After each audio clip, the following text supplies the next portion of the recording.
ইরানকে দমাতে আমেরিকার দেয়া অর্থনৈতিক নিষেধাজ্ঞাই এখন তেহরানের জন্য আশীর্বাদ হয়ে দাঁড়িয়েছে। গত 10 বছর ধরে নীরবে এক বিশাল শ্যাডো ফ্লিট বা ছায়া ছদ্মবেশী জাহাজের বহর গড়ে তুলেছে ইরান।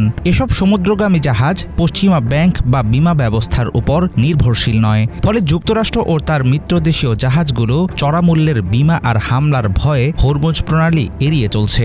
অথচ সেই ইরানি রহস্যময় জাহাজগুলো তেল নিয়ে নিশ্চিন্তে পৌঁছে যাচ্ছে চীন সহ বিভিন্ন দেশের বন্দরে।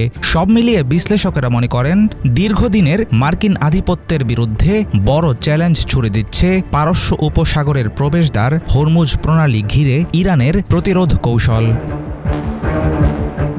দশকের পর দশক ধরে বিশ্ব বাণিজ্যের গুরুত্বপূর্ণ নৌপথ হরমুজ প্রণালীকে কবজায় রাখার চেষ্টা করেছে পশ্চিমারা, কিন্তু কোনো কৌশলেই আসেনি কোনো রকম সফলতা।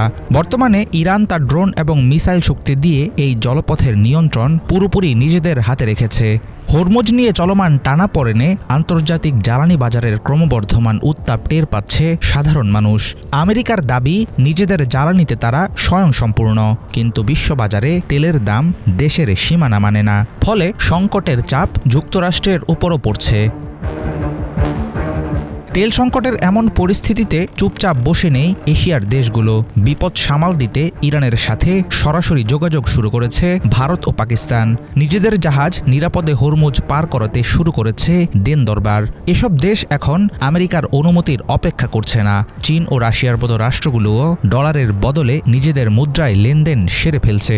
এর ফলে ডলারের একক আধিপত্যের ভিত্তি ক্রমেই দুর্বল হয়ে পড়বে। পশ্চিমা নিয়ন্ত্রিত ব্যাংকিং ব্যবস্থা সুইফট বা পশ্চিমা বিমা কোম্পানিগুলোর বদলে গড়ে উঠছে নতুন এক বিকল্প ব্যবস্থা। আমেরিকার ইশারায় একসময় চলত সবকিছু, সেই আধিপত্য ভেঙে এখন আঞ্চলিক শক্তিগুলো তৈরি করছে নিজেদের নিয়ম। হরমুজ প্রণালীর টানাপোড়েন থেকে জন্ম নিচ্ছে নতুন এক বিশ্ব ব্যবস্থা। ইয়েমেনের কৌশল কাজে লাগিয়ে বেছে বেছে পশ্চিমা জাহাজগুলোকে আটকাচ্ছে ইরান। একই সঙ্গে বন্ধুত্বপূর্ণ দেশগুলোকে ছেড়ে দিচ্ছে হরমুজের পথ।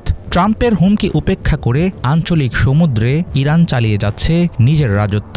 বর্তমানে এই বদলে যাওয়া দৃশ্যপট প্রমাণ করে, কেবল নিষেধাজ্ঞা দিয়ে বা পেশিশক্তি দেখিয়ে এখন আর এককভাবে বিশ্ব বাণিজ্য নিয়ন্ত্রণ করা সম্ভব না।